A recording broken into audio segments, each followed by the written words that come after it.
So we're going to continue to talk about probability today, and just a quick refresher as to what probability is. So up top, probability basically is going to read as many events can't be predicted with total certainty. The best we can say is how likely they are to happen, using the idea of probability. So we talked Monday and Tuesday about likelihood. How likely is it that an event will occur? Something will happen. Is it impossible? Is it unlikely?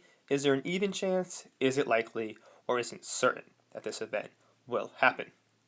There is a way to be a little more exact with finding probability. We can use the formula below to calculate the probability of an event occurring. Now the formula is going to read P, meaning probability of an event occurring. To find that probability, we take the number of ways that this event can happen, and we divide it by the total number of possible outcomes. And that word outcomes is really just going to mean, it's kind of another word for possibilities.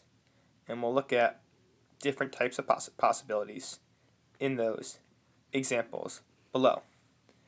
So that first example is going to read, what is the probability when you flip a two-sided coin, it will land on heads?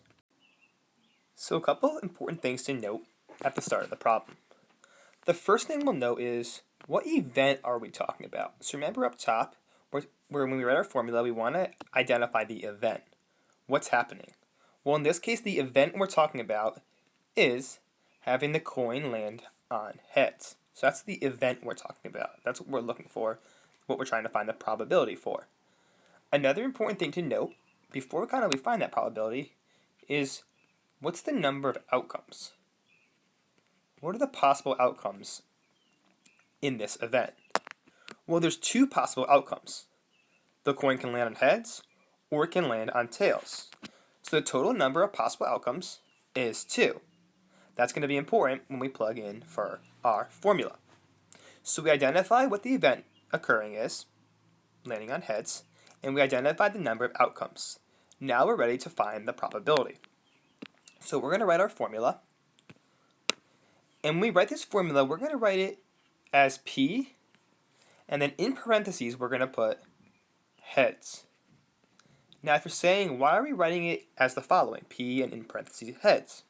Well, when we read this, this tells us P stands for probability, the probability of landing on heads.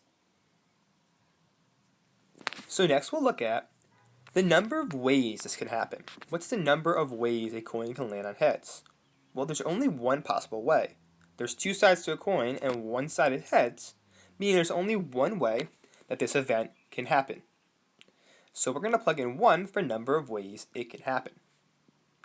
Last but not least, we identified the possible outcomes, and the possible outcomes are 2.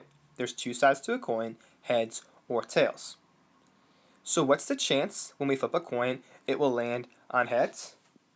Well, in this case, it's a half a chance. And what that really tells us is 1 out of the 2 times we flip a coin, we're expecting it to land on heads. So that's what that 1/2 is really telling us. Out of 2 times, we're expecting once for it to land on heads. There's a half a chance it will land on heads. There are different ways to express probability. One way is fractions, which we just did, 1/2. And once again, that tells us 1 out of 2 times we're expecting this coin to land on heads. Now, there are different ways to express a probability, and we could use percentages and decimals, and we'll eventually get into that later in the week. Now, that second example is going to read, there are 5 marbles in a bag. 4 are blue and 1 is red. What is the probability a blue marble gets picked? Well, once again, important to note, what are we talking about? What are we trying to find? Well, in this case, the event we're talking about is the probability of a blue marble getting picked. Next, what are the possible number of outcomes? Now, in this case, we're not dealing with a coin. We're dealing with a bag that has 5 marbles.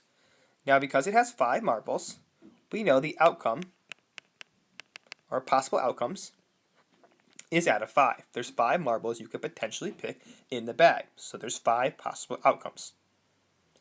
Next, we'll write the probability using our formula.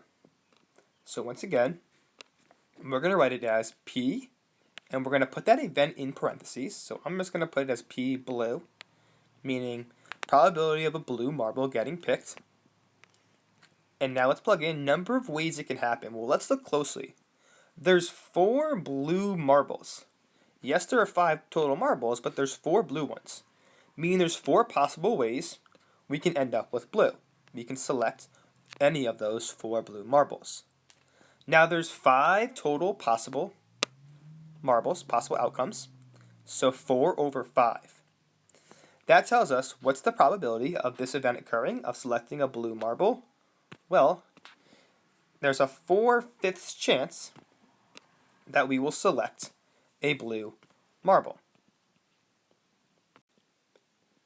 And once again, that's telling us 4 out of 5 times we're expecting to select a blue marble.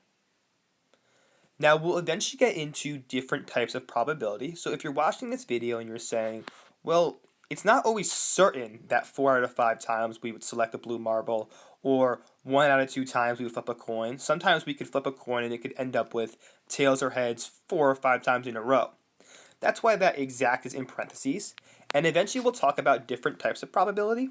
So for now, hold on to that question, and it will be answered later on in this topic.